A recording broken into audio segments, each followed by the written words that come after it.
ప్రపంచవ్యాప్తంగా అనేక దేశాలపై భారీ స్థాయిలో సుంకాలను విధించేందుకు ట్రంప్ సర్కార్కు యుఎస్లోని మరో కోర్టు అనుమతించింది. తొలుత ట్రంప్ ప్రభుత్వం విధించిన సుంకాలు అమలు కాకుండా ట్రేడ్ కోర్టు నిలుపుదల చేసింది. దీనిపై ట్రంప్ సర్కార్ అప్పీల్ దాఖలు చేసింది.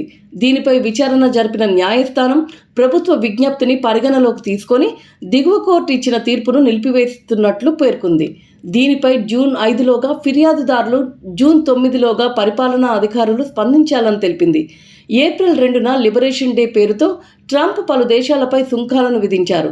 దీనిపై ట్రంప్ తన అధికార పరిధిని అతిక్రమించారని, దేశ వాణిజ్య విధానం తన వెర్రి ఆలోచనలకు అనుగుణంగా పనిచేయాలని కోరుకుంటున్నారంటూ న్యూయార్క్లోని అమెరికా అంతర్జాతీయ వాణిజ్య కోర్టులో పలు పిటిషన్లు దాఖలయ్యాయి.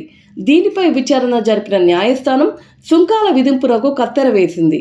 అత్యవసర పరిస్థితుల్లో మాత్రమే అంతర్జాతీయ అత్యయిక ఆర్థిక అధికారాల చట్టం కింద అధ్యక్షుడికి ప్రపంచ దేశాలపై ఆర్థిక ఆంక్షలు విధించే అవకాశం ఉంటుందని న్యాయస్థానం తేల్చి చెప్పింది.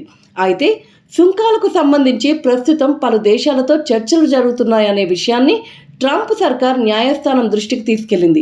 ఈ ట్రేడ్ డీల్స్ను ఖరారు చేసుకునేందుకు జూలై 7 వరకు గడువు ఉందని, అప్పటి వరకు దీన్ని చాలా సున్నితమైన అంశంగా పరిగణించాలని కోర్టును కోరింది. అయితే ట్రంప్ అడ్మినిస్ట్రేషన్ చేసిన అన్ని వాదనలను కోర్టు తిరస్కరించింది.